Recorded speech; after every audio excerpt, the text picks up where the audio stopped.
अल्लाहुम्मा सल्लि अला सय्यिदिना व मौलाना मुहम्मदिन। अस्सलामु अलैकुम व रहमतुल्लाहि व बरकातुहू।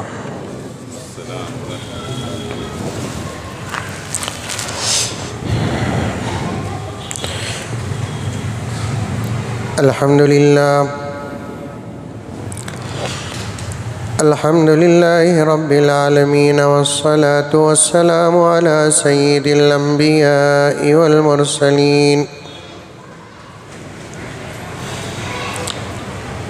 मुहम्मदिन व अला आलिहि व अस्हाबिहि अजमाइन। अम्मा बादु फ़अऊज़ु बिल्लाहि मिनश शैतानिर रजीम। बिस्मिल्लाहिर रहमानिर रहीम।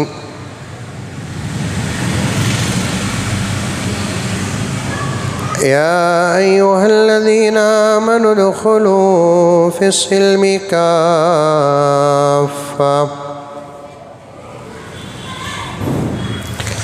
वला तत्तबिऊ ख़ुतवातिश शैतान इन्नहु लकुम अदुव्वुम मुबीन। वक़ाल तआला फ़ी मक़ामिन आख़र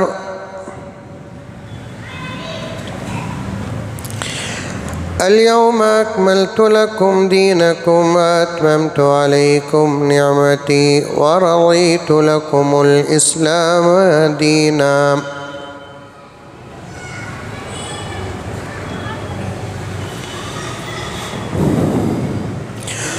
वक़ाल तआला फ़ी मक़ामिन आख़र इक़रा बिस्मि रब्बिकल्लज़ी ख़लक़ ख़लक़ल इंसान मिन अलक़। सदक़ल्लाहु मौलानल अज़ीम। अल्लाहुम्मा सल्लि अला सय्यिदिना नबीना मौलाना मुहम्मद व अला आलि सय्यिदिना नबीना मौलाना मुहम्मद व बारिक व सल्लिम।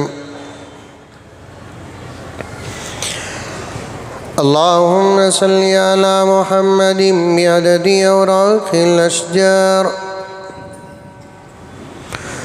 व बिअददि अक़्तारिल अमतार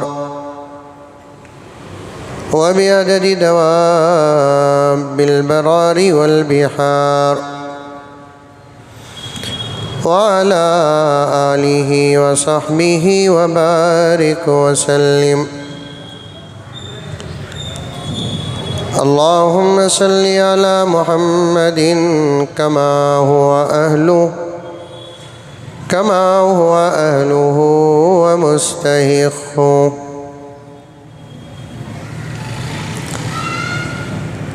मुअज़्ज़ज़ सामीन किराम, पूरी मोहब्बत के साथ, शौक़ के साथ, उल्फ़त के साथ, प्यार के साथ, अदब के साथ, एहतराम के साथ, इख़लास के साथ दिल की गहराई से एक मरतबा दरूद शरीफ पढ़ लें।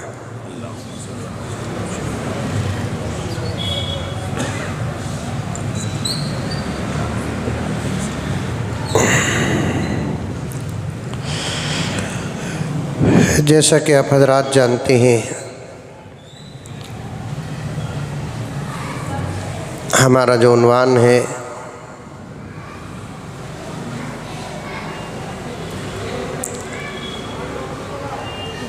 वो एक हमारे इस्लाम पर होने वाले एतराज़ का जवाब है।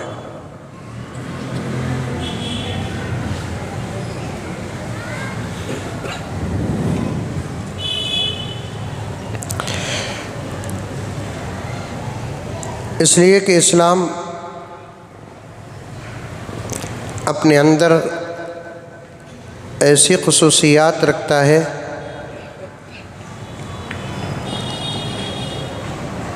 जो दूसरे मज़ाहिब ऐसी ख़ुसूसियात नहीं रखते।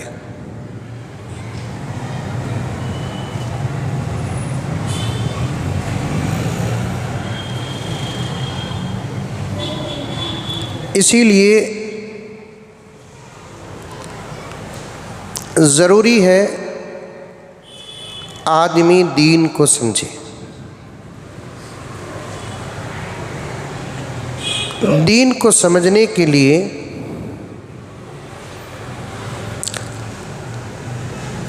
दीन का इल्म होना ज़रूरी है। वरना मुझे बड़े एहतियात के साथ कहना पड़ेगा,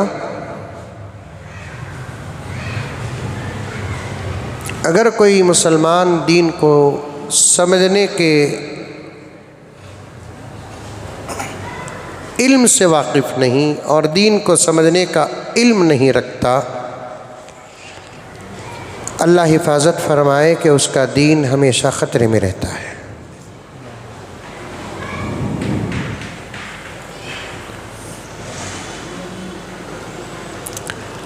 और दुश्मनान इस्लाम का ऐसा आदमी बड़ी आसानी के साथ लक़मा बन जाता है।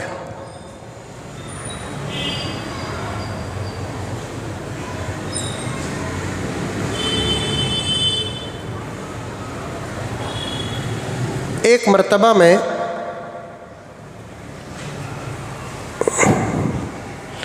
एक बस में बैठा हुआ था।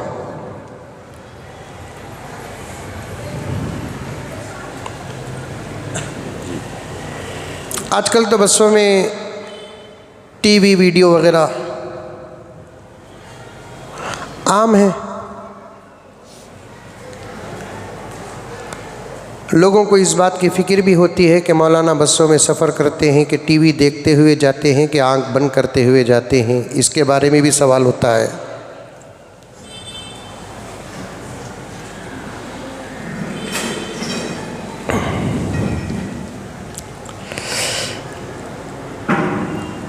लेकिन इत्तेफाक से उस बस में जानवरों का कोई फिल्म बोलिए या कुछ,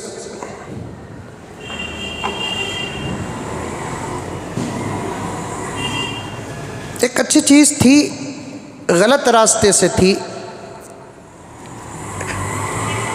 इससे मालूमात हासिल हो सकते थे, तो इसलिए मैं भी देखने में लग गया। और अल्लाह का फजल है कि उस बस में मस्जिद उमर फ़ारूक का एक भी मुसल्ली नहीं था।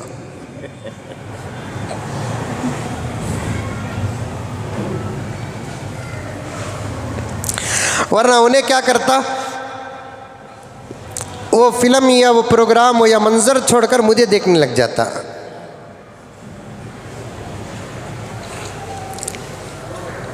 देखने देखने में फ़र्क होता है।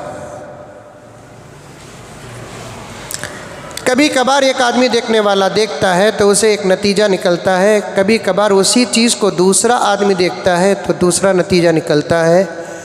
रब काबा की कसम, हदीस एक ही होती है, गौर व फिक्र करने वालों के नतीजे अलग अलग होते हैं।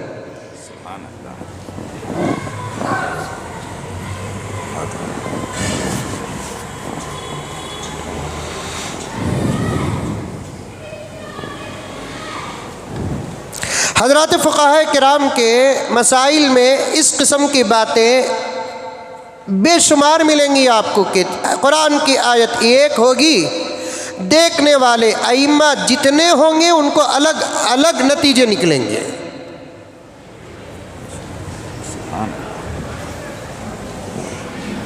हदीस पाक एक होती है, लेकिन देखने वाले देखते हैं, गौर व फिक्र करते हैं तो नतीजे अलग अलग निकलते हैं।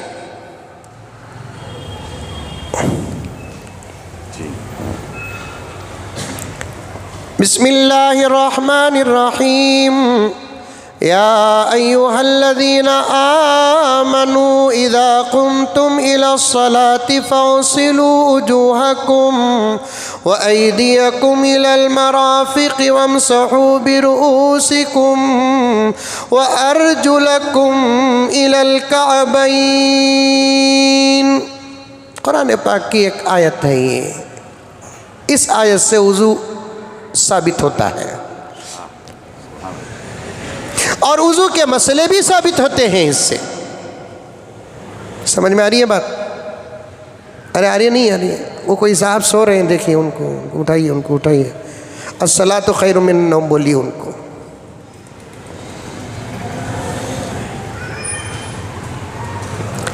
और मजलिस में कोई सोता है तो उसे उठाना भी है, क्योंकि सोने वाले पर शैतान सवार होता है।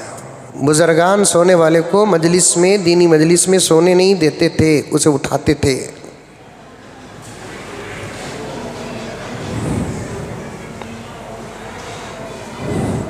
वरना नींद एक ऐसी चीज़ है जो दूसरों पर डाउनलोड होती है। इसीलिए ड्राइवर के बाजू बैठकर कौन भी नहीं सोना, वरना ड्राइवर के अंदर भी वो चीज़ अपलोड हो जाती है। क्या तनवीर से बराबर बोल रहा हूँ? कुरान पाक की एक आयत मैंने तिलावत की, इससे वज़ू साबित होता है और वज़ू के मसाइल साबित होते हैं।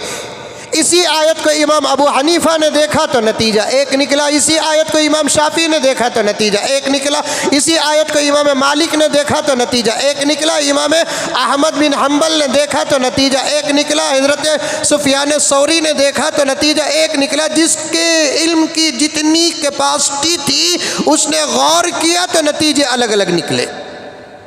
आयत एक ही है। यही तो कमाल है कुरान पाक का।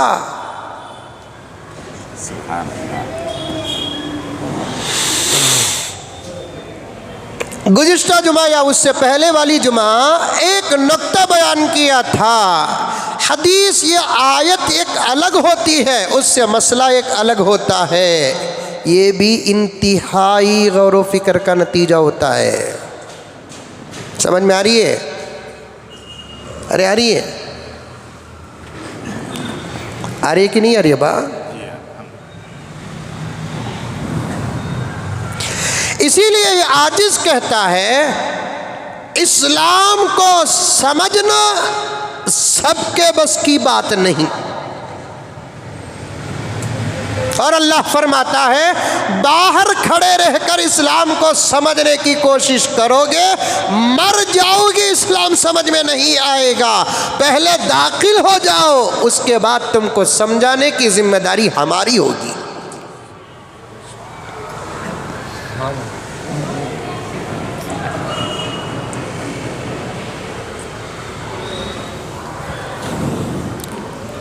बाहर खड़े रहकर हजारों साल से ताजमहल देख रहे हैं, अब तक समझ में नहीं आया। लाल किला देख रहे हैं, समझ में नहीं आया। गोल गुम्बद देख रहे हैं, समझ में नहीं आया। चार मीनार देख रहे हैं, समझ में नहीं आया। और इस्लाम समझ में आ जाए,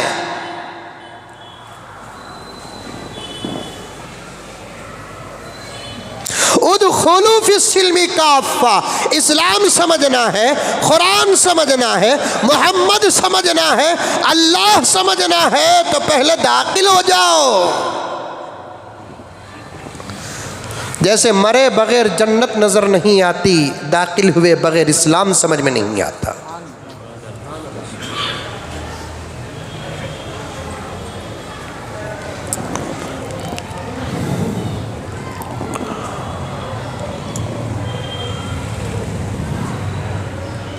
एक ही आयत अलग होगी, मसला अलग होगा, उसी आयत से वो मसला निकला हुआ होगा।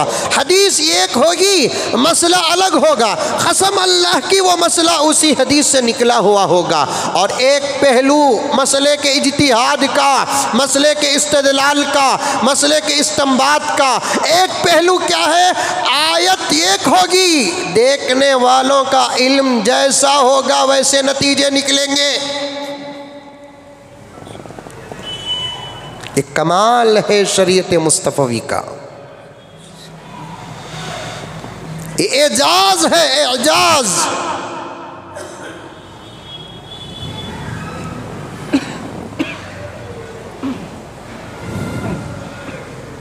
कभी कभार कुरान पाक के अंदर एक मसले के मुताल्लिक समझो, बात को समझो, क्योंकि इस वक्त मुल्क के उलमाए किराम के बयानात को सिर्फ कौम ही नहीं सुन रही है, दूसरे हजरात भी सुन रहे हैं। दूसरे हजरात सुनने वाले जो हैं उनकी दो किस्में हैं, एक मोहब्बत के साथ सुनते हैं, एक नफ़रत के साथ सुनते हैं। मोहब्बत के साथ सुनने वाले बहुत अच्छे हैं इस धरती के, नफ़रत के साथ सुनने वाले जो होते हैं वही इस धरती के दहशतगर्द हैं।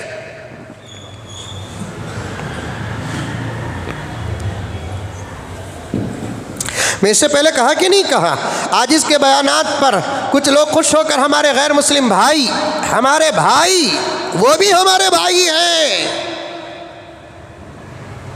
एक रिश्ता दूध का, एक रिश्ता खून का, एक रिश्ता निकाह का, एक रिश्ता इल्म का, एक रिश्ता अमल का, तो एक रिश्ता धरती का भी है।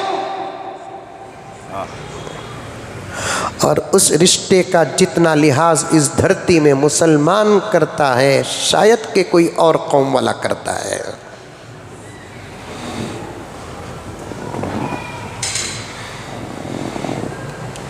कई मेरे गैर मुस्लिम भाई बाकायदा फ़ोन करते हैं, ये बात अच्छी लगी गुरुजी आपकी, दुआ कीजिए साहब।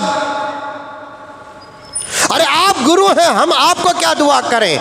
मैं कहता हूं कि दुआ एक ऐसी चीज़ है कि सिर्फ बड़े ही छोटों को देना नहीं है, छोटे भी बड़ों को देना है। दुआ की तो सबको ज़रूरत है, इधर से दुआ उनको दो, उधर से दुआ इनको दो। माँ बाप बच्चों को दुआ दे, बच्चे माँ बाप को दुआ दे, असातिज़ा शागिर्दान को दुआ दे, शागिर्दान असातिज़ा को दुआ दे, शयूख मुरीदीन को दुआ दे, मुरीदीन शयूख को दिया दे। इससे बड़ी बात क्या हो सकती प्यारे कि अम्बिया उम्मत को दुआ देते थे, उम्मत अम्बिया को दुआ देती है।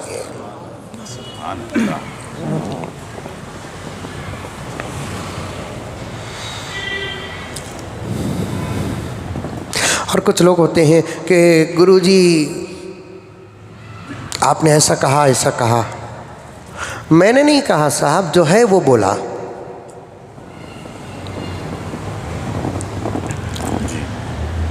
इसलिए मैं समझाने की कोशिश करता हूं, आप समझे, आप समझे। तीन बातें बोल रहा हूं, तनवीर साहब तवज्जो चाहता हूं, मेरे नौजवानों तवज्जो चाहता हूं। कभी आयत एक होगी, देखने वाले जितने होंगे उनके इल्म की कैपेसिटी और सलाहियत जैसी होगी, नतीजे वैसे निकलेंगे। बात यहाँ क्यों आई? बस में वो जानवरों के देखने पर।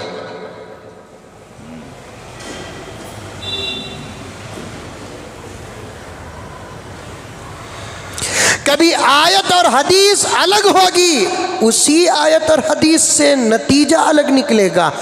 हम जैसे जाहिलों को, तालिबे इल्मों को इन दोनों के दरमियान का जोड़ समझ में ही नहीं आएगा। जैसा कि नाखून काटने के बारे में बतौर मिसाल के मैंने एक बात पेश कर दी। कभी कभार एक ही मसला होगा सबके नज़दीक, उसके मुताल्लिक़ दो हदीसें होंगी, तीन हदीसें होंगी, दो आयतें होंगी, तीन आयतें होंगी। ये आयत कुछ कहती होगी, ये आयत कुछ कहती होगी, ये हदीस कुछ कहती होगी, ये हदीस कुछ कहती होगी। दोनों के दरमियान में ज़बरदस्त टक्कर नज़र आएगा, लेकिन दोनों में बड़ा गहरा जोड़ भी होता है। ये जोड़ समझने के लिए असातिज़ा की जूतियाँ सीधी करना पड़ेगा। आई बात समझ में? अरे मुंडी हलाओ रे बाबा, आई। ऐसे मालूम हो रहा है कि मैं मदरसे में सबक पढ़ा रहा हूँ, अल्हम्दुलिल्लाह। समझ में आई अकरम? मिसाल देता हूं तो और समझो।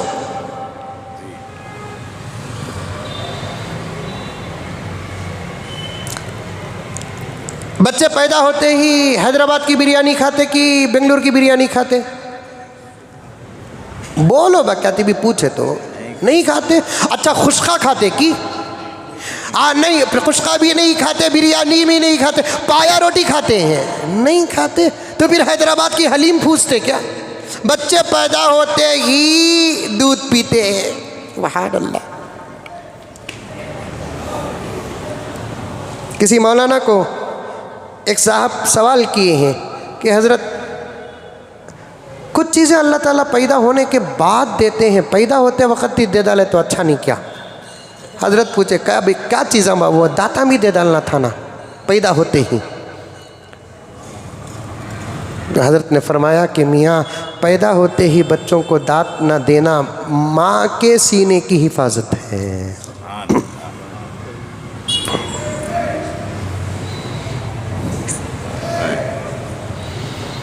बच्चा पैदा होता है, क्या नाम है आपका? भूल गए। संतोष भाई। बच्चा पैदा होता है, बच्चा पैदा होते ही माही का दूध पीता है।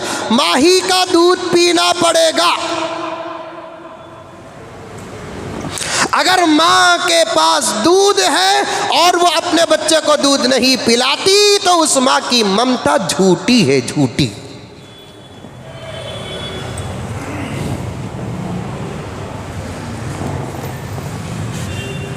दूध पिलाना, माँ अपने बच्चे को दूध पिलाना, लेकिन ये आजिज़ कहता है, तवज्जो चाहता हूँ इस बात पर कि ये आजिज़ कहता है माँ अगर नेक है तो वो अपने बच्चे को दूध पिलाए, अगर माँ नेक नहीं है तो वो बच्चे को दूध न पिलाए।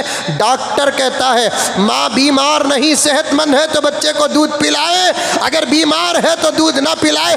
आलिम कहता है माँ नेक है तो दूध पिलाए, माँ नेक नहीं तो दूध न पिलाए, इसलिए कि अगर माँ बीमार हो तो बच्चे को इन्फेक्शन होगा, अगर माँ अच्छी नहीं है तो उसका इन्फेक्शन भी बच्चे को होगा। लेकिन बात अजीब है, बीमारी का इन्फेक्शन समझ में आता है, आमाल और अखलाक का इन्फेक्शन समझ में नहीं आता।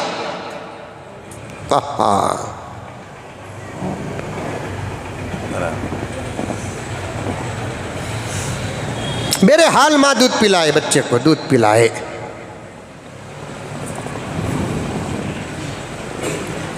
आज नहीं पिलाती माएँ, अपने बच्चों को दूध नहीं पिलाती, क्योंकि उनको डर है कि अगर बच्चा हमारा दूध पी लेगा तो हमारे रंग रूप में फ़र्क आ जाएगा। ला हौल वला कुव्वत इल्ला बिल्लाह। माँ का दूध अगर बच्चा पीता है तो माँ सेहतमंद होती है, सेहतमंद होती है। आज से 1450 साल पहले प्यारे आका सल्लल्लाहु अलैहि वसल्लम, सब कह दो सल्लल्लाहु अलैहि वसल्लम, ताकीद के साथ बयान किया कि माँ अपने बच्चों को दूध पिलाए। मेरे आका पर जो कुरान पाक नाजिल हुआ वो कुरान ताकीद के साथ कहता है कि दूध पिलाए। और मेरे प्यारे आका ने फरमाया सल्लल्लाहु अलैहि वसल्लम, कसरत से बच्चे पैदा करो और अपने बच्चों को दूध पिलाओ। मैं कई साल पहले एक बात किया था, आपको याद होगी वो बात कि पैगंबर का फरमान शरीयत को पेश करता है, लेकिन अंदर अगर देखेंगे तो फिर तबीयत का बहुत बड़ा राज होता है। अमल करने वाले का दुनिया में भी सबसे बड़ा फ़ायदा होता है। जिन बातों को आज से 1450 साल पहले साइंस का सीन तक नहीं था, साइंस का यस तक नहीं था, उस दौर में प्यारे आका सल्लल्लाहु अलैहि वसल्लम ने जिन बातों को बयान किया, आज उन बातों के सामने इस वक्त की साइंस सजदा कर रही है।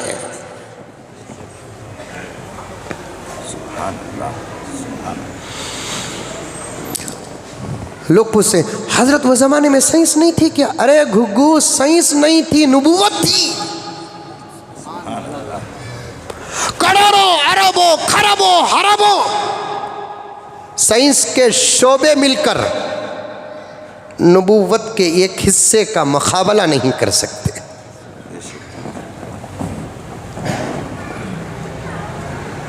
करोड़ों करोड़ों अरबों खरबों साइंस के शोबे मिलकर एक वली की करामत का मुकाबला नहीं कर सकते। सुभान अल्लाह। साइंस तो समझ में आती है, करामत समझ में नहीं आती। साइंस जहाँ ख़त्म होती है वहाँ करामत शुरू होती है। साइंस समझ में आती है इस वायर का कनेक्शन इस वायर से देने से ये नतीजा निकलता है, समझ में आता है, लेकिन मोजिज़ा समझ में नहीं आता। लेकिन साइंस जहाँ ख़त्म होती है वहाँ मोजिज़ा शुरू होता है। गुज़िश्ता जुमा वक्त ना होने की वजह से मैंने अर्ज़ किया था हमारी कौम में कैसे कैसे साइंसदान पैदा हुए, और भी बात आगे इंशाअल्लाह ताला आ जाएगी। हमारे बड़े हज़रत शाह अबू सऊद अहमद साहब रहमतुल्लाहि अलैह हज़रत के ससुर पल्लीगुंडा में रहने वाले, अंग्रेज़ी दौर चल रहा था, उस दौर में पल्लीगुंडा में एक बड़ी बाउली बौड़ी, जिसे हमारे बेंगलुरु में बौड़ी कहते हैं, ज़रा उस तरफ के इलाके में बाउली कहते हैं, तो वहाँ से पानी निकालने का एक ऐसा तरीक़ा इख्तियार किया बग़ैर मिशन के पानी बौड़ी और बाउली से बाहर निकल कर आता था। रिसर्च करे आए, उस वक्त के साइंटिस्ट आए, अंग्रेज़ी हुकूमत के दबाव में आए, आकर देखा तो समझ में नहीं आ रहा है, लेकिन खोलते हैं तो पानी आता है। हजरत को पकड़ लिया, बताओ ये फार्मूला।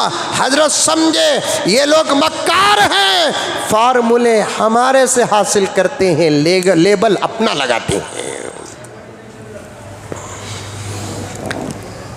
फार्मूले हमारे से हासिल करते हैं लेकिन लेबल हमारा अपना लगाते हैं। इनको फार्मूले देना भी नहीं, क़ियामत तक उम्मत और जानदार पानी पीते रहेंगे, इनको फार्मूले देना नहीं। हज़रत ने उस मिशन को जो अपने अक़ल और इज्तिहाद से बनाया था उसे अंग्रेज़ों के हवाले फ़रोख्त करने के बजाय, फार्मूला देने के बजाय, अंग्रेज़ों ने ऑफ़र भी दिया था मुँह मांगे दाम मिलेगा। ये फार्मूला, ये मेथड, ये तरीक़ा बता दो। हज़रत ने इनकार कर दिया, और हद से ज़्यादा जब हज़रत पर जुल्म हुआ तो हज़रत ने उस मिशन ही को तोड़ के रख दिया।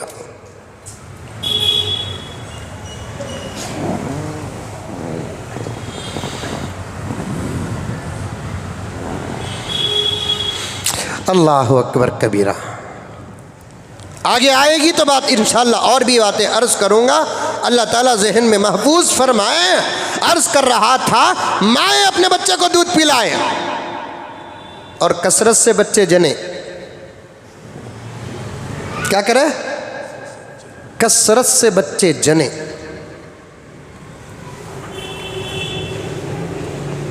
आज कानून बन रहा है 2 ही बच्चे पैदा करो, 3 ही बच्चे पैदा करो।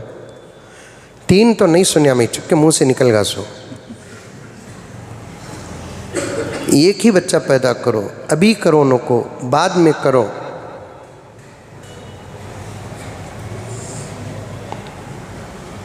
हमारे अपने घर, हमारे अपनी फैमिली और हमारी अपनी जिम्मेदारी पर हुकूमत को मुदाखलत करने की कोई ज़रूरत नहीं है।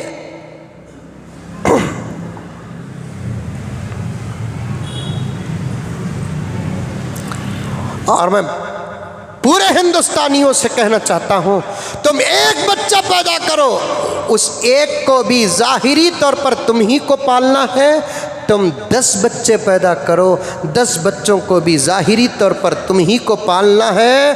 और अक़ीदे की बात लेंगे, हकीकत की बात लेंगे, एक को भी पालने वाला अल्लाह तबारक व तआला ही है, ये करोड़ को पालने वाला भी अल्लाह तबारक व तआला है। ये क़ानून बनाने वाले किसी किस्म की कोई सहूलत नहीं देंगे। बिल्कुल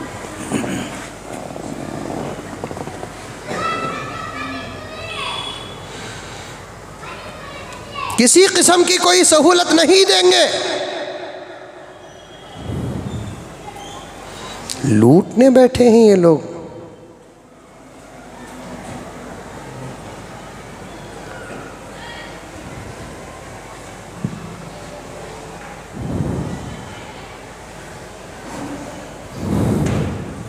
लूटने बैठे हैं, तरह तरह के चीज़ें पेश करके लूटने बैठे हैं ये लोग। लूटने बैठे हैं, मुल्क चलाने नहीं, लूटने बैठे हैं। नया शोशा शुरू करे हैं, इंडिया नहीं बोलना कहते, भारत बोलना कहते। हमने का भी फ़र्क नहीं पड़ता। अब उन्होंने लड़ रही।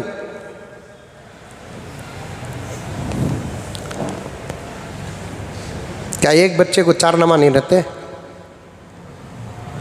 नहीं रहते एक बच्चे को? नहीं कहते अंग्रेज दिया सो नाम कहते।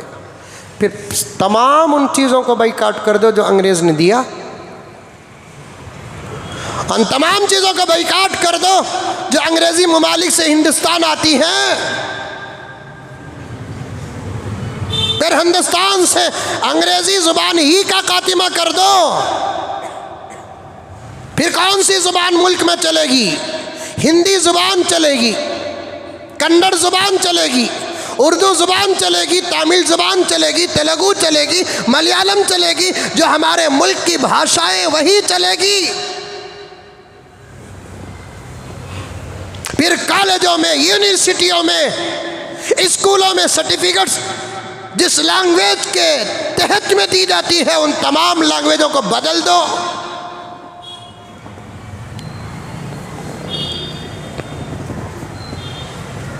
वन टू थ्री 1 2 3 जो राइटिंग है ये भी तो उन्हीं की है।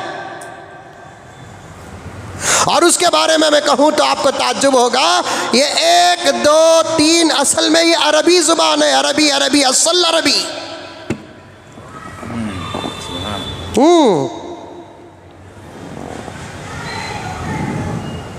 इस तहरीर को सबसे पहले शुरू करने वाले एक अरबी साहब थे।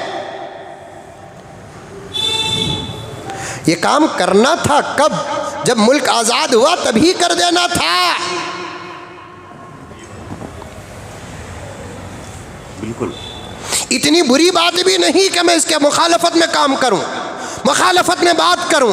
अरे जिस बात को आज मोदी जी या बीजेपी सरकार कह रही है, इस बात को हमारे मौलवी साहब आज से कई साल पहले बयान फरमा दिए। हजरत मौलाना सज्जाद नौमानी दामद बरकातुहुम ने, हजरत ने फरमाया इस मुल्क का असल नाम भारत है, इसलिए कि हमारे बड़े राजा महाराजाओं में शकुंतला देवी के एक बेटे थे भरत, उनके नाम से इस मुल्क का नाम भारत रखा गया।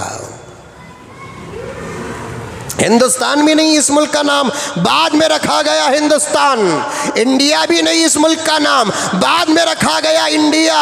असल इस मुल्क का नाम भारत था, और उससे पहले और भी नाम थे इस मुल्क के।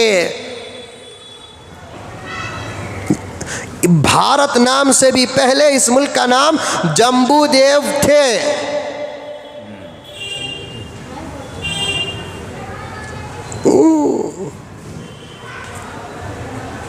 अब अचानक ये इशू आ गया कि अब इंडिया नहीं भारत कहो।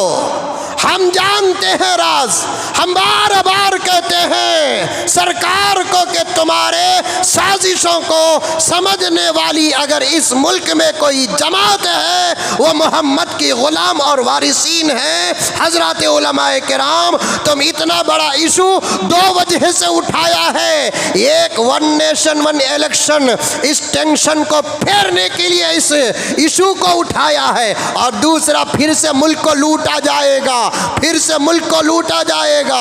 अब जहां जहां जिन सर्टिफिकेट्स में, जिन डॉक्यूमेंट्स में इंडिया है, उस नाम की तब्दीली के लिए फिर बीबीएमपी को जाओ, फिर कोर्ट को जाओ, फिर लॉयर हजरात को पकड़ो, 100 रुपये दो, 200 रुपये दो, 500 रुपये दो, 1000 रुपये दो। नाम चेंज करने के लिए जल्दी करना है तो 5000 रुपये रिश्वत दो, और जल्दी करना है तो 10,000 रुपये रिश्वत दो। ये मुल्क को लूटने का तरीका है। ये मुल्क की आवाम बहुत देर से समझती है हमको किसी से कोई दुश्मनी नहीं है। हम चाहते हैं कि मुल्क ना लूटे, मुल्क में दहशतगर्दी ना हो, मुल्क में अमन हो, मुल्क में प्यार हो, मुल्क में सस्तापन हो, मुल्क में महंगाई ना हो, मुसलमान का भी नुकसान ना हो, सिख का भी नुकसान ना हो, हिंदू का भी नुकसान ना हो, ईसाई का भी नुकसान ना हो, लिंगायत का भी नुकसान ना हो, और और किसी भी आदिवासी का नुकसान ना हो। हमारी चाहत यही होती है, हमारी चाहत यही होती है। अब इंडिया से भारत, अब इस नाम को बदलने की, अरे करो साहब, इससे क्या नुकसान होता है? मैं पूछना चाहता हूं मोदी सरकार से यही बात कि क्या इस वक्त मुल्क का यही इशू है या इसके अलावा भी और इश्यूज है जिसको करना 2-4 महीने के अंदर तुम्हारे लिए ज़रूरी है, वरना आइंदा इलेक्शन के लिए तुम्हारे पास इस वक्त तुम्हारे खाते में कोई इशू ही नहीं है। बाबरी मस्जिद इशू था वो भी हो गया, 3 तलाक इशू था वो भी हो गया, कश्मीर इशू था वो भी हो गया। यूनिफॉर्म सिविल कोड पास होते होते मुसलमान और उलमा की बेदारी से वो गर्मी ठंड में बदल गई। अब रहा कहा क्या है भाई, 1200 रुपये का सिलेंडर 900 रुपये करके पूरे मुल्क के मेरे हिंदुस्तानी और भारतीय और इंडियन भाइयों को बेवकूफ़ बनाया जाता है। आखिर हमारे मुल्क के मेरे भाई होशियार कब होंगे, होशियार कब होंगे? ये कौन सा सस्तापन है? 400 रुपये का सिलेंडर 1200 रुपये कर दिए। जब इलेक्शन करीब आता है तो 200 रुपये कम करते हैं तो पूरा मुल्क ठंडा पड़ जाता है।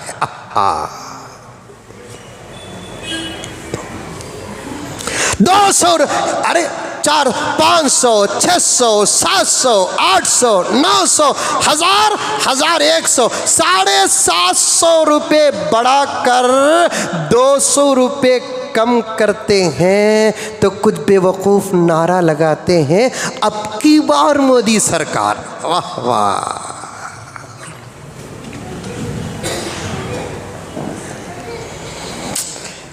अल्लाह अकबर कबीरा।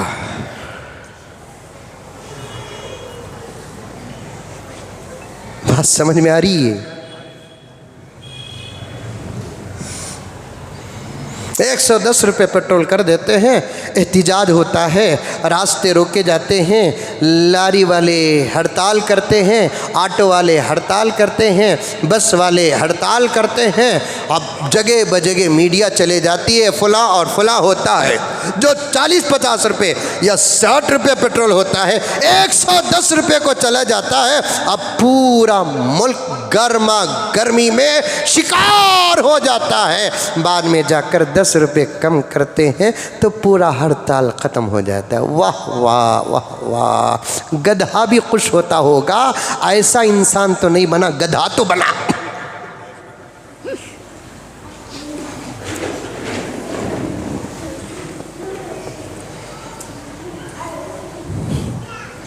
पागल भी खुश होता होगा। जितने हमारे मुल्क में पागलों के अस्पताल हैं, वहाँ के तमाम पागल खुश होते होंगे। पागल तो बना किसी की मोहब्बत में, पागल तो बना दौलत के नुकसान में, लेकिन ऐसा सियासी पागल तो नहीं बना। अल्लाह का शुक्र है, भगवान की शुक्र है। बोलता होगा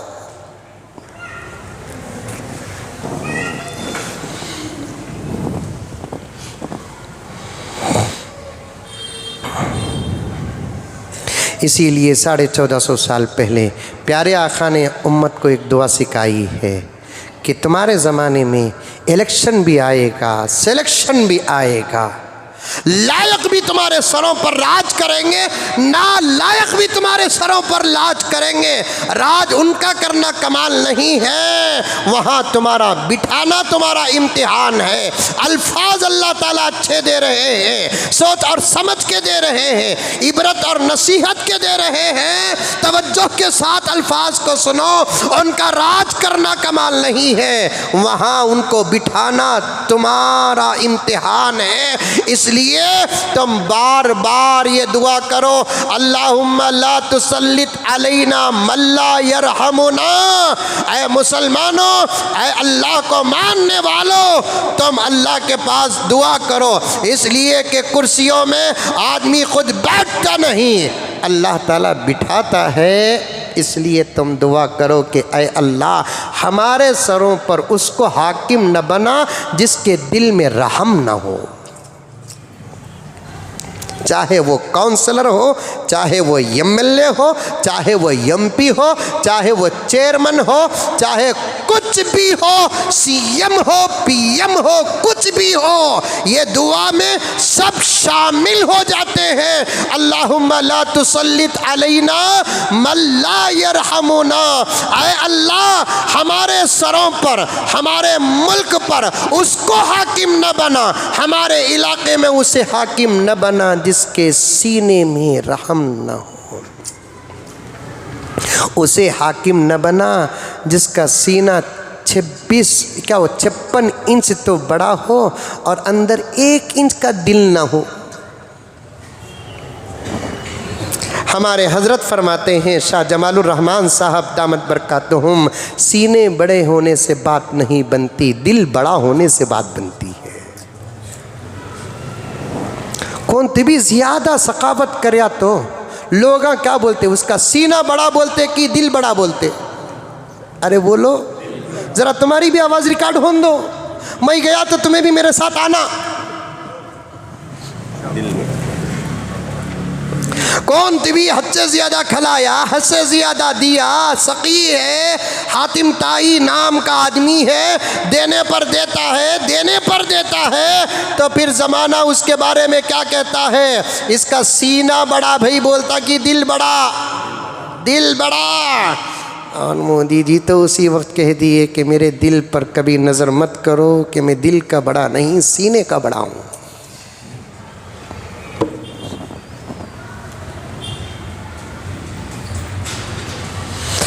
अल्लाहु अकबर कबीरा। दुआओं से तकदीर बदल जाती है, क्या हाकिम नहीं बदलेगा?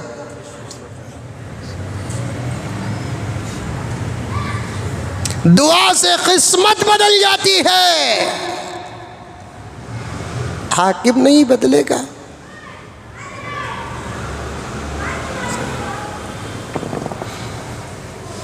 बात कहाँ से कहाँ आई आप भूल गए। एक बच्चा पैदा करो पालने वाला भी अल्लाह, 10 बच्चे पैदा करो पालने वाला भी अल्लाह ही है। खड़े होकर तो कह देते हैं कि 2 से ज़्यादा ना पैदा करो, उनको पूछना तुम ना कितने। 0 बोले तो सवाल होता कई को, जिगर हो तो जवाब देना पड़ेगा।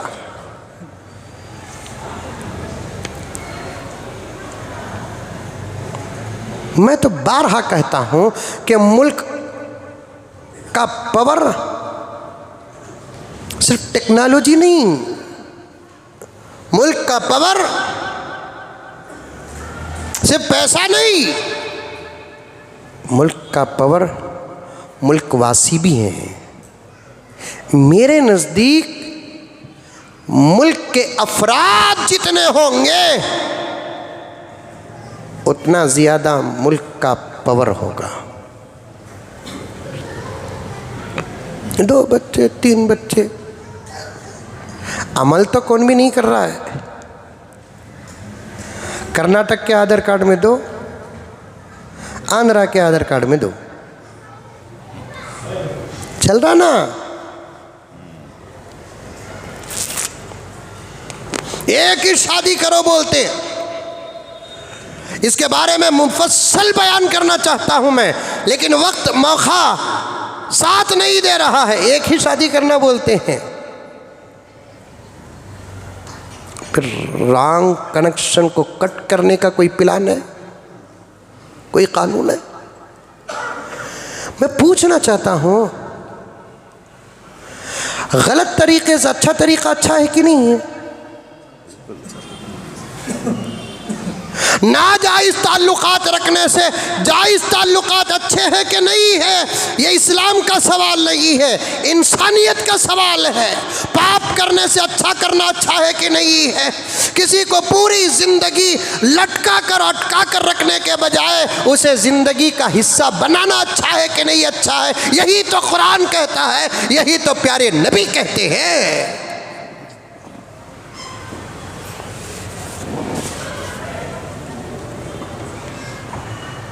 तुम गाड़ी का खास टायर बना कर रखो, स्टेपनी बना कर मत रखो।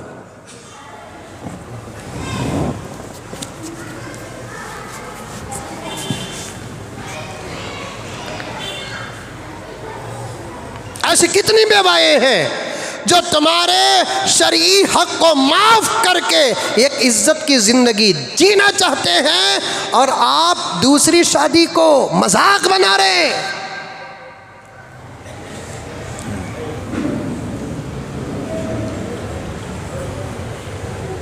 और बार बार कहते हैं कि इस्लाम में दूसरी शादी सच्ची शादी।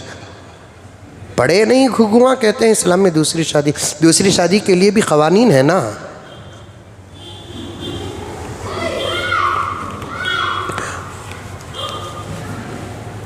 गलत कानून मुल्क में ना बनाओ, ऐसा कानून बनाओ कि मुल्क की महंगाई कम हो जाए। ऐसा कानून बनाओ मुल्क के वासी आराम के साथ 2 वक्त की रोटी खाए। ऐसा कानून बनाओ मुल्क की इज्जत की हिफाजत हो। ऐसा कानून बनाओ मुल्क का कोई गरीब अपनी गुर्बत पर आजुर्दा वो अफसोस न करे। ऐसा कानून बनाओ कि मुल्क का कोई मरीज अपनी दवा के लिए मस्जिदों, मंदिरों, चर्चों, गुरुद्वारों और दूसरे अमीरों, मगरूरों, मुतकब्बिरों, फिरौनों, रावणों के दरवाजे पर न जाए। ऐसा कानून और ऐसे रास्ते बनाओ। ये क्या कानून बना रहे हो? शायद तुम आईने के सामने भी खड़ने के लायक नहीं कि मुल्क के इतने इशूज बाकी हैं। अब आप इंडिया से भारत नाम के पीछे लगे हुए, एक ही फिक्र है इन लोगों को, नाम बदलना, नाम बदलना, नाम बदलना। गली का नाम है तो बदलो, गांव का नाम है तो बदलो, और क्या कहते हैं कि शहर का नाम है तो बदलो, रोड का नाम है तो बदलो। चलते चलते चलते चलते बात मुल्क के नाम तक आ गई। पहले भी भारत कहा जाता था, पहले भी इंडिया कहा जाता था, इंडिया लिखा जाता था, भारत लिखा जाता था। अब ये इशू लेकर आना, हिंदुस्तानियों तुम्हें लूटने का जबरदस्त तरीका है। हर किस्म से लूटा जा रहा है। हमारी नजरें हैं, हमारी नजरें हैं। अल्लाह अकबर। और एक चीज क्या है इस वक्त याद आ रही है, वो क्या कहते हैं, रास्तों में वो टोल गेट बनाए थे। टोल गेट बोलते नहीं, उससे टोल गेट बनाते हैं। मुल्क को कैसे लूट रहे हैं देखिए, टोल गेट। अरे रोड अच्छा बनाना ये तो सरकार का काम है। इंश्योरेंस ले रहे हैं क्यों? टैक्स ले रहे हैं क्यों? नई गाड़ी पर और भी एक्स्ट्रा टैक्स ले रहे हैं क्यों? State tax, central tax, income tax, sale tax, कितने टैक्स। रास्ते अच्छे बनाना ये तो सरकार का काम है। अब अच्छे रास्ते बनाने के बाद टोल गेट डाल देते हैं। टोल गेट में 2 किस्म के लोगों का जुल्म है, एक वो सरकार का, एक ये सरकार का।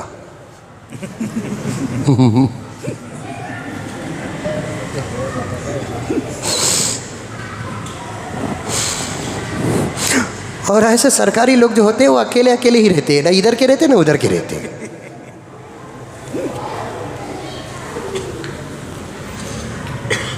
जाते टोलगेट में घुसते, चलो भाई खर्च हुआ होगा, हम साथ देंगे, मुल्क की हर परेशानी पर हम जरूर साथ देंगे,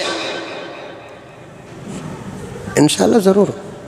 पैसों से नहीं, हमारी जान की ज़रूरत पड़ी मुल्क के लिए तो पहले सफ में मुसलमान नजर आएगा इंशाअल्लाह।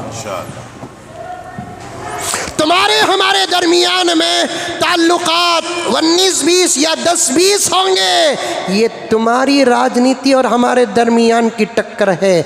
जब बात मुल्क की आ जाएगी, तुम झांक कर सामने देखना पड़ेगा, हम पीछे मुड़कर देखेंगे तुम हैं भी कि नहीं हैं।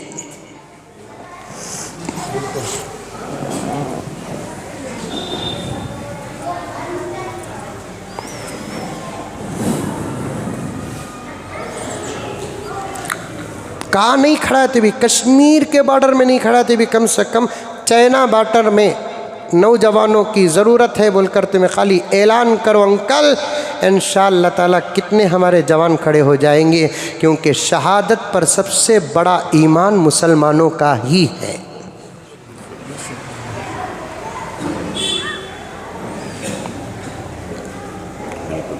मौत के जितनी किस्में हैं उन तमाम किस्मों में ज़बरदस्त और आला किस्म का नाम है शहादत।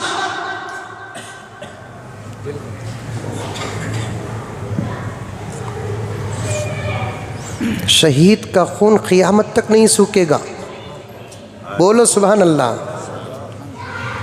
शहीद का खून क़ियामत तक तो दूर की बात, क़ियामत और हशर के बीच में 100 साल का फ़र्क होगा। हशर के मैदान में भी आएगा तो अपने शहादत के ताज़ा खून से आएगा। इसीलिए जो भी मरे गुस्ल दो, शहीद को गुस्ल न दो। अगर गुस्ल दोगे तो फिर उसका खून धुल जाएगा, मोरियों में चला जाएगा, इसलिए उसे गुस्ल न दो। रहमत इलाही खुदरत का गुस्ल देगी उसे। चंद जुमा पहले मैंने कहा था ना कि क़ब्र में 4 किस्म के लोगों को मिट्टी नहीं चरती। अंबिया के अजसाम को क़ब्र में मिट्टी नहीं चरती, हुफ़ाज़ के अजसाम को क़ब्र में मिट्टी नहीं चरती, मुअज़्ज़िनीन के अजसाम को, जिस्मों को क़ब्र में मिट्टी नहीं चरती, शहीदों के जिस्मों को क़ब्र में मिट्टी नहीं चरती। आज भी देखो, जो लोग अपने धर्म और अपने मुल्क के लिए शहीद हुए, मिस्र में, बगदाद में, शाम में, सीरिया में, इधर उधर कहीं किसी वजह से जब खोदा जाता है तो कब्रें पुरानी जब निकलती है, हमारे सहाबा व ताबीन व तबे ताबीन की कुछ लाशें बराबर ताज़ी निकलती हैं, कफन में खून के धब्बे ताज़े हैं। ऐसे मालूम हो रहा है कि अभी काटा गया, अभी खून बाहर निकला है।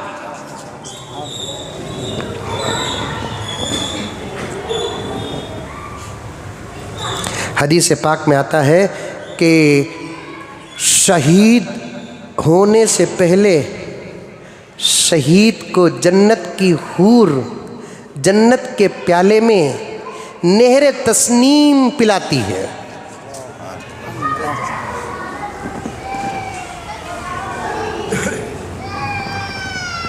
जिसकी वजह से शहीद को तलवार के ज़ख़म का असर नहीं होता।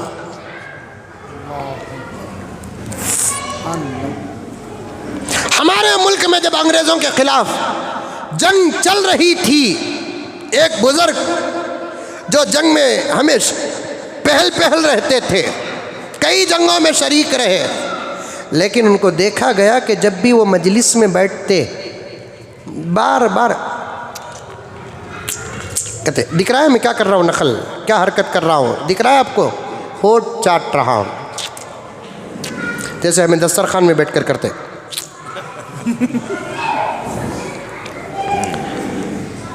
समझ में, दस्तरखान में एक एक आइटम आया तो एक एक मरतबा होठ सूखता। दस्तरखान में चाटते हम लोग को बोलकर, वो हजरत खामखा चाटते अपना मुंह।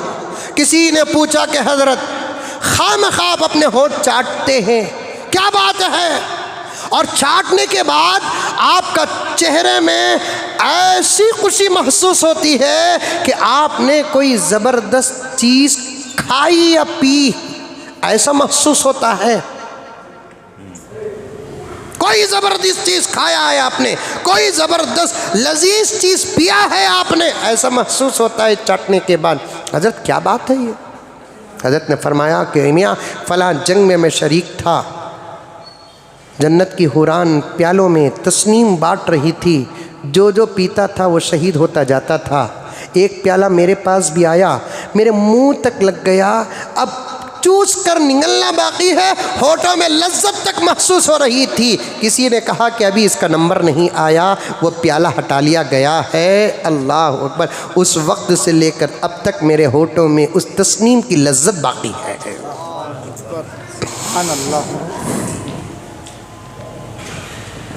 ये बशारत है हमारे लिए। शहादत, मुल्क के नाम पर शहीद हो वो भी शहीद है, कौम के नाम पर शहीद हो वो भी शहीद है, मजहब के नाम पर जो शहीद हो वो भी शहीद है, कुरान के नाम पर जो शहीद हो वो भी शहीद है, मजलूम होकर कोई मार दिया गया वो भी शहीद है, मस्जिदों के नाम पर कोई शहीद होता है वो भी शहीद है। सबकी फजीलत इसमें दाखिल है। मुल्क को ज़रूरत पड़ी तो हम सामने रहेंगे।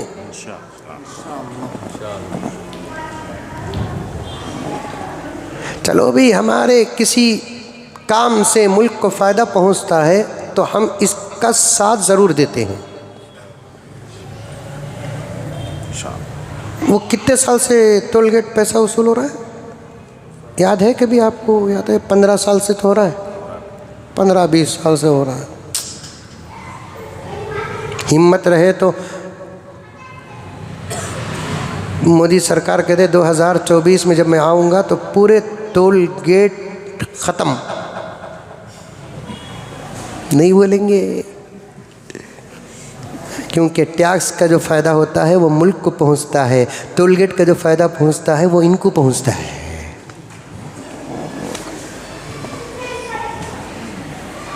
कैसे लूट रहे हैं देखिए।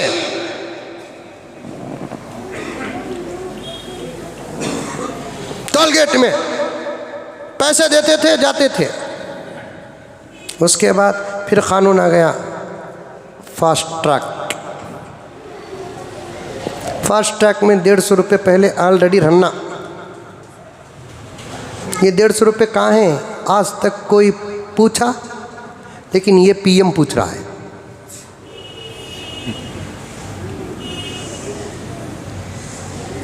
₹150 रुपये रहकर भी एक्स्ट्रा पैसे ना हो तो टोल गेट पार नहीं कर सकते, तो फिर ये 150 रुपये किस काम के? पॉइंट। तुम्हें मुंडी हिला रही नहीं कि तो कार तुम्हारे पास नहीं है, मेरे पास ये कार है जो बेकार है, फिर भी कार वाली है वो।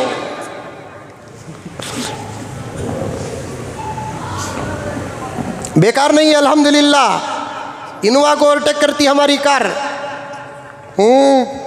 कार बोले तो सब भी कार अंत, जोरू का तो सबके भी जोरू, कौन की गोरी कौन की काली, फर्क होता अच्छा, कौन की मोटी कौन की दुबली,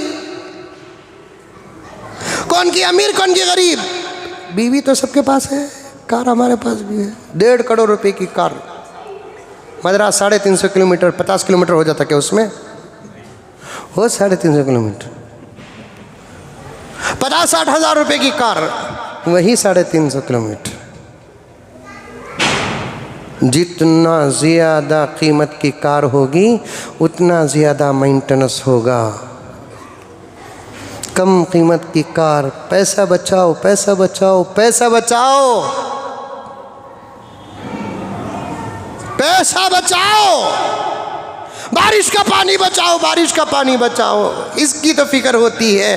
पैसे बचाओ इसकी किसी को फिक्र नहीं है। बारिश पड़े या ना पड़े इंशाअल्लाह अल्लाह ताला ज़रूर पिलाएगा।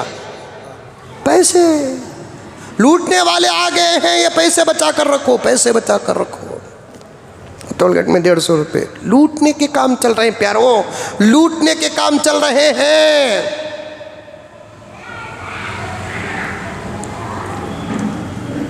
यही एक लूटने का फार्मूला, पता नहीं किसने ये प्लान बनाया। इंडिया नाम कैंसिल करो और भारत नाम रखो, रख देंगे। चलो मान लिया, अच्छी बात है, भारत।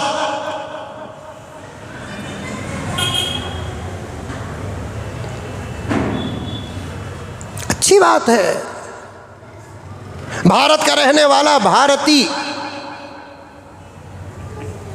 अच्छी बात है। लेकिन इसके बाद क्या होगा?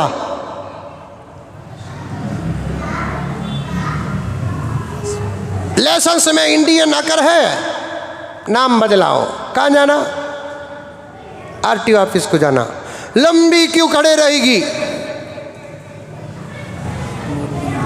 अब न क्या आती भी पुरानी गलती उठाकर डालेगा, फिर नीचे से हाथ लंबा करना पड़ेगा, तो नीचे से हाथ लंबा करेंगे तो पता नहीं कि कंप्यूटर सुधरता कैसे है, इंडियन से भारतीय हो जाता है।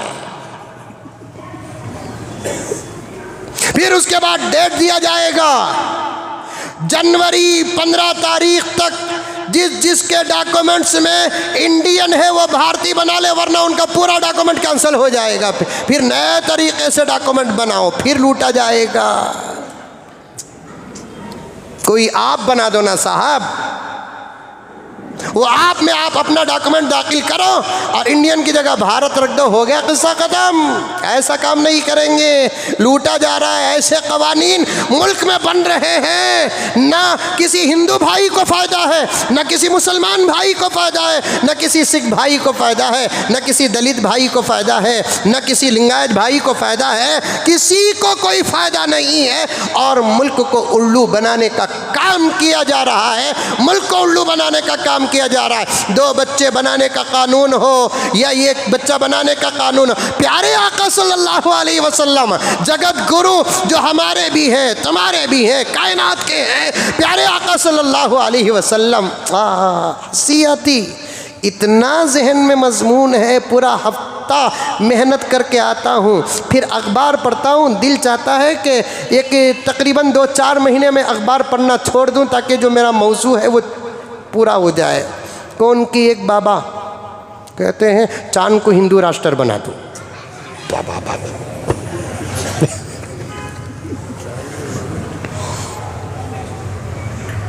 क्या है भाई, ये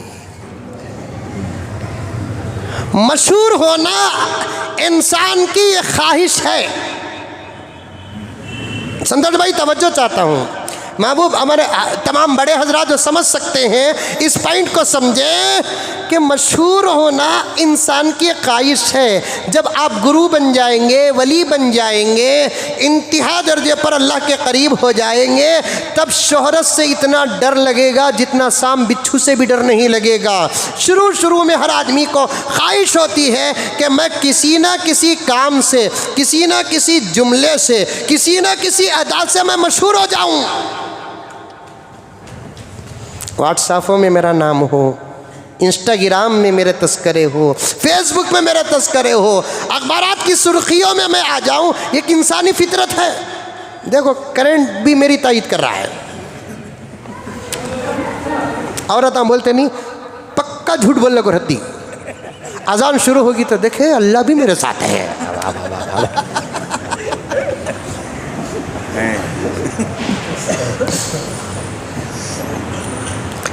गीबत कर लगो होती, अजान होती 5 बजे, इन्हें 3:30 बजे से गीबत शुरू करी, 5:30 तक ख़त्म। गीबत के दरमियान में अजान शुरू होगी तो अल्लाह भी मेरे साथ है। देखो अजान भी बोलती, देखो मैं बोल रहा हूँ उसको सही बोलकर।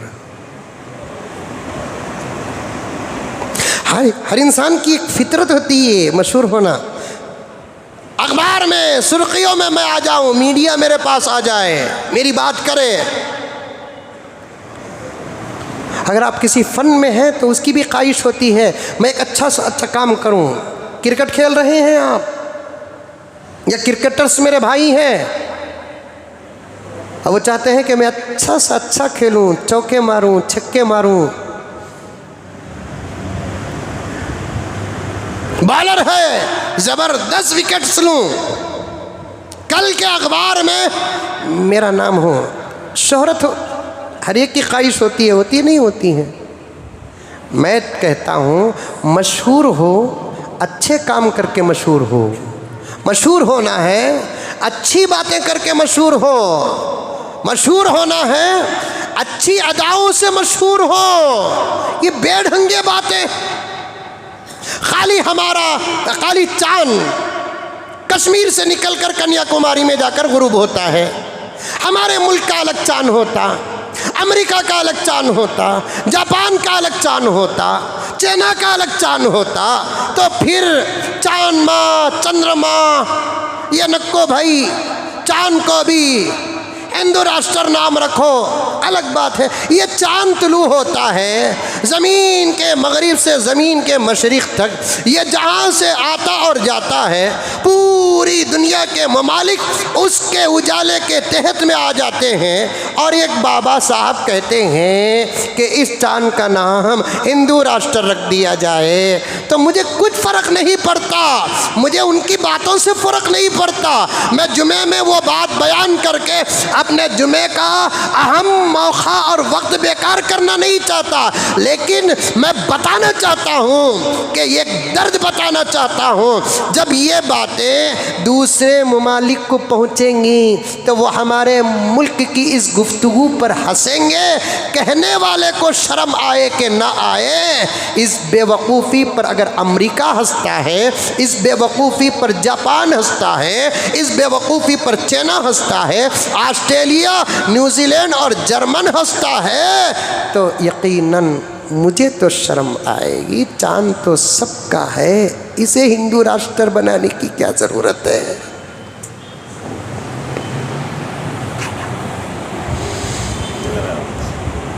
ऐसे ऐसे बातें आती हैं। और एक कर्मचारी कहते हैं हिंदुस्तान का हर वासी हिंदू है।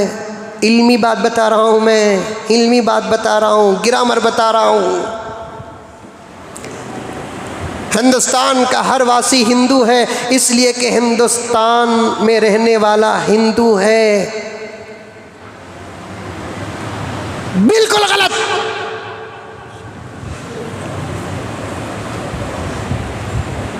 हिंदुस्तान में रहने वाला हर आदमी हिंदू नहीं, हिंदुस्तानी।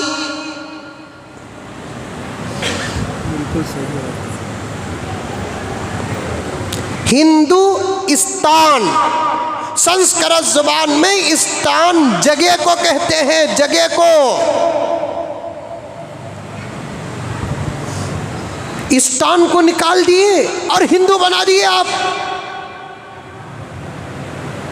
एक पढ़ा लिखा आदमी ये किसी सूरत से कह नहीं सकता, क्योंकि किसी भी जगह के साथ आदमी को जोड़ना है तो उस हर्फ के आखिर में या को दाखिल करना है। समझो, उर्दू पढ़ा हूँ, अरबी पढ़ा हूँ, इसलिए मैं ग्रामर बता रहा हूँ। किसी भी जगह के साथ उस आदमी को जोड़ना है तो उस जगह के पूरे नाम के आखिरी हर्फ के साथ या को दाखिल करना है। हिंदुस्तान, या को दाखिल करो, हिंदुस्तानी।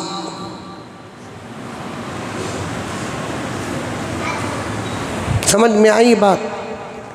राजस्थान, अब वो साहब जो बोल रहे हैं हिंदुस्तान का हर आदमी हिंदू है तो राजस्थान का हर आदमी राजा है, तो फिर अंकल कहाँ जाएंगे?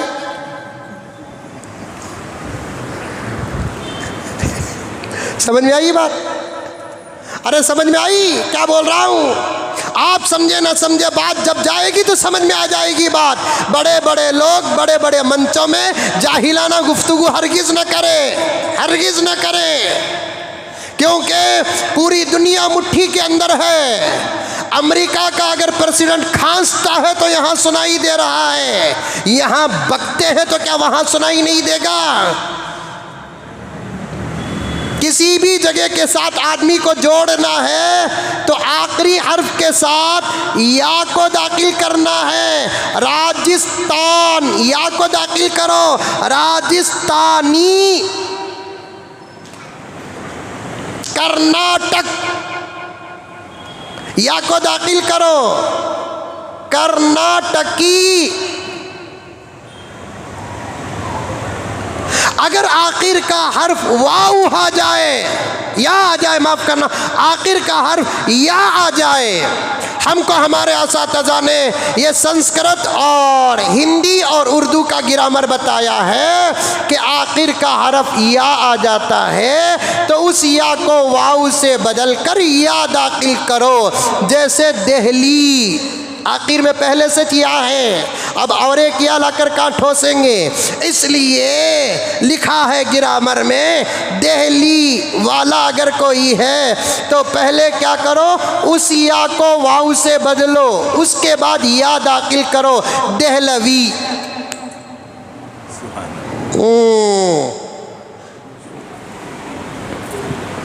अब वो मोटे अंकल को बोलना पड़ेगा, कम से कम ग्रामर सीखने के लिए तो हमारे पास आ जाइयो।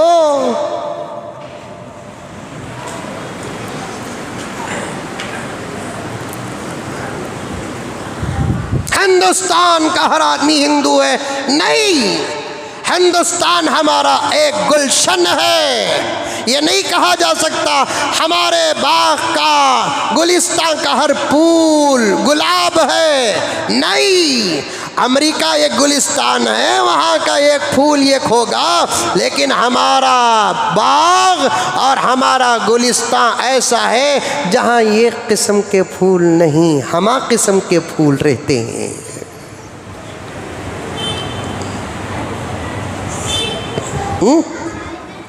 चलो आगे चलेंगे, बहुत लंबा सफ़र हमने कर लिया। कहाँ से हमारी मंजिल फिरी आपको याद है कि नहीं है? एक बच्चा या दो बच्चा, कसरत से बच्चे पैदा करो। शरीयत बताकर मेरे नबी गुजर गए, लेकिन आज की साइंस तहकीक करती है जो औरत ज़्यादा बच्चे पैदा करती है और जो औरत अपने बच्चों को बराबर उसके वक्त तक दूध पिलाती है, उस औरत की सेहत भी सलामत रहती है, उस औरत की उम्र भी बढ़ जाती है। अब तुम्हें नहीं बोले तो भी उन्हें बोलेंगे।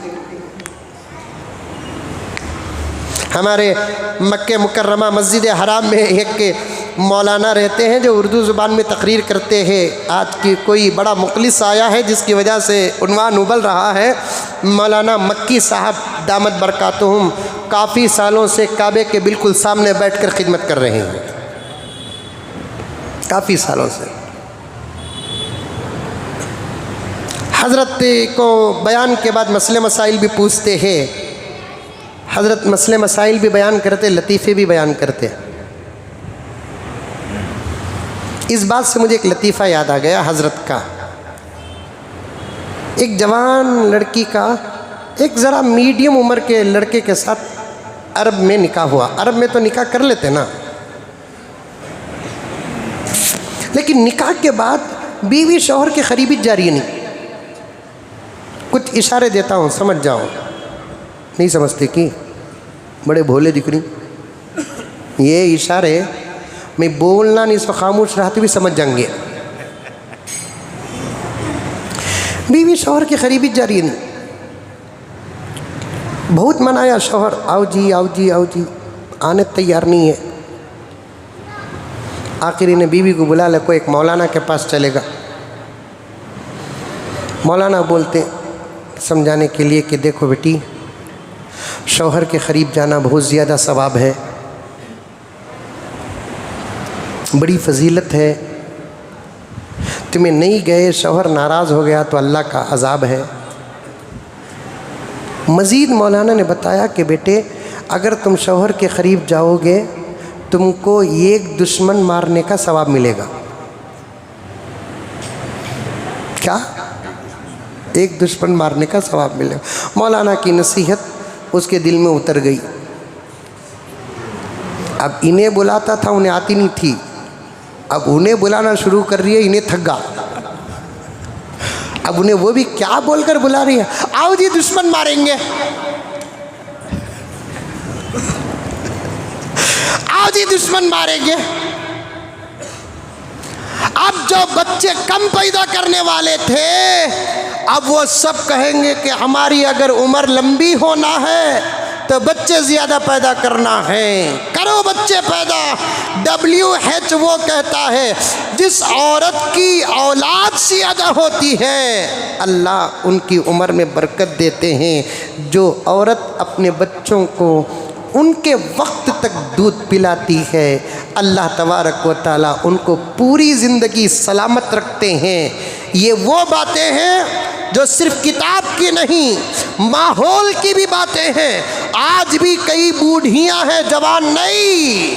अब की जवान तरक्की के दौर में पैदा होकर जवान हुई है अमरीकी तहजीब के दौर में पैदा होकर जवान हुई है, मगरिबी तहजीब में पैदा होकर जवान हुई है, मॉडर्न दौर में पैदा होकर जवान हुई है, टीवी के दौर में, टेलीविज़न के दौर में पैदा होकर जवान हुई है।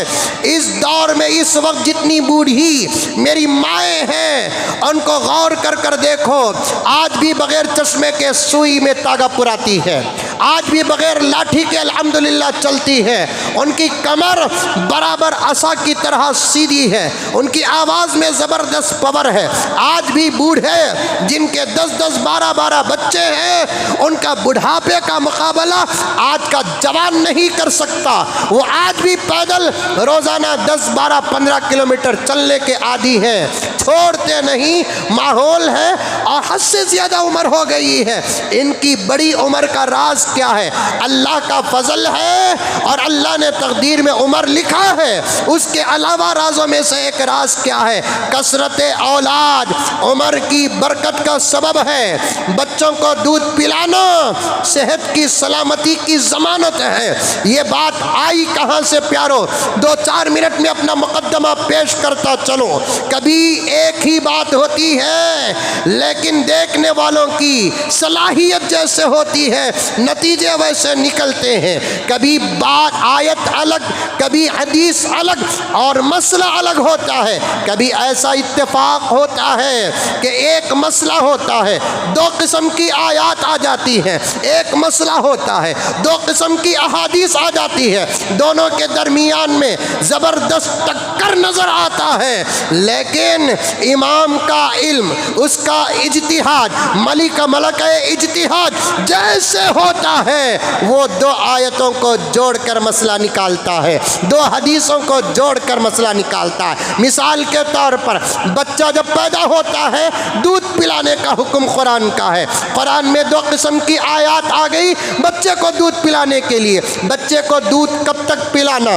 2 साल तक पिलाना। एक जगह अल्लाह का कलाम कहता है, वल वालिदातु युरज़िअना औलादहुन्ना हौलैनि कामिलैन। माओं को चाहिए कि वो अपने बच्चों को 2 साल तक दूध पिलाए।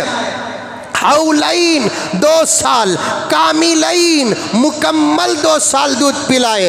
ये कुरान पाक का दूसरा पारा, कुरान पाक का दूसरा सूरा बकरा के अंदर ये आयत मौजूद है। उसी कुरान पाक के 26वें पारे में एक आयत आती है, हमलुहु व फिसालुहु सलासूना शहरा। पेट में रखने की मुद्दत और दूध पिलाने की मुद्दत 30 महीने हैं। 30 महीने का मतलब 2.5 साल है। अब 2 आयतों के दरमियान में टक्कर आ गई। एक आयत कहती है 2 साल दूध पिलाओ और एक आयत कहती है 2.5 साल दूध पिलाओ। अब क्या करेंगे?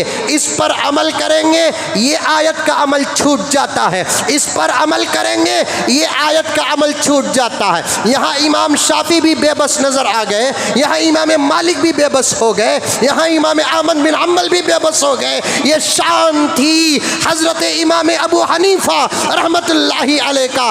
2 आयतों में से एक आयत को छोड़कर एक आयत को पकड़ना, ये इमाम अबू हनीफा की शान नहीं। इमाम अबू हनीफा ने 2 आयतों को सामने रखकर एक खूबसूरत नतीजा निकाला और मसला निकाला। कहा कि एक माँ को चाहिए कि 2 साल तक बच्चे को मुकम्मल दूध पिलाए, बीच में कोई चीज़ न खिलाए। बचत 6 महीने तक कभी दूध कभी खाना, कभी दूध कभी रोटी, यहाँ तक कि 6 महीने में जब वो खाना और रोटी खाने का आदी बन जाएगा तो उसे दूध छुड़ा दो, वरना 2 साल के बाद सडन तुम दूध छुड़ाकर उसे रोटी, कुश्का, पलाऊ, फिरनी खिलाओगे, बच्चे से हाथ धोना पड़ेगा। ये शान थी, ये ताकत थी, ये इल्म था हज़रत इमाम अबू हनीफा रहमतुल्लाहि अलैह का कि इन्होंने 2 आयतों को जोड़ दिया। ये इस्लाम की शान है, ये कुरान की शान है, ये नबी के ज़ुबान से निकले हुए अल्फाज की शान है। कभी आयत एक होती है, देखने वाले के नतीजे अलग। कभी 2 किस्म की आयतें होती हैं, 2 किस्म के नतीजों को जोड़ना अलग होता है। कभी आयत और हदीस अलग होती है, मसला अलग होता है। इसीलिए आप अगर अगर जानवरों का खेल तमाशा देखते हैं नतीजा अलग निकलता है। मैं देख रहा था बस में बैठकर कि वो शेर और चीता और बाघ और दरिंदे बकरियों को, भैंसों को और हरनों को शिकार कर रहे थे। अब हरनी चलती है, मैं बैठा था देख रहा था हरन। हरन कौन? सलमान खान का दोस्त हरन। हरन चल रहा था, बड़े दबे दबे अल्फाज से चीता या शेर आता है, लेकिन अजीब अल्लाह की कुदरत है कि करीब पहुंचते ही हरन को मालूम हो जाता है। देखे होंगे अभी नव्वा सुने सका सुनो लो को, अब तक जो सुने वो नव्वा, ये जो सुन रहे हैं वो तुम्हारा, तुम्हें बोल रहा हूँ सो समझ। बिल्कुल करीब आने के बाद जैसे ही भाप लग जाती है हरन को, वो इधर भागता उधर भागता उधर भागता उधर भागता, सडन ऐसे टर्न होता है कि शेर उधर चला जाता है। लेकिन शेर शेर होता है, चीता चीता होता है, उसका वक्त भी ख़त्म हो जाता है, इसकी भूख भी लगती है। खुदा ने निज़ाम बनाया, आखिर शेर जाकर हरन हो या बकरी हो या भैंस हो, कुछ भी हो, बड़ी मेहनत के बाद उस दरिंदे का शिकार और लुक़मा बन जाता है। मैं ये पॉइंटियाँ बताना चाहता हूँ और बात ख़त्म करना चाहता हूँ कि अगर इल्म होगा, ऐसे दबे छुपे तरीक़े से आने वालों के हमलों से बचकर निकल जाओगे। इल्म नहीं होगा, वो शेर के सामने हरन जो अपने आप की हिफाजत करने के लिए बचना की कोशिश करता है, उतनी कोशिश भी तुम्हारे से नहीं होगी, तुम दुश्मनों का लुक़मा बन जाओगे। मतलब ये है कि तुम्हारा दीन दुश्मनों का लुक़मा बन जाएगा। इल्म ज़रूरी है और मज़ीद बातें करना था, इंशाअल्लाह आइंदा आपके सामने अर्ज़ करूँगा। दुआ कीजिए कि अल्लाह ताला मुझे और आपको सबको सुनी हुई बातों पर अमल करने की तौफ़ीक़ अता फ़रमाए। बड़ी तेज़ी के साथ और अच्छे तरीक़े से हमारे मस्जिद के हाउस खाने का और दूसरे इंतज़ामात चल रहे हैं। आप हज़रात से बड़े खुलूस के साथ गुजारिश है कि ज़्यादा से ज़्यादा चंदा इनायत फ़रमाएँ।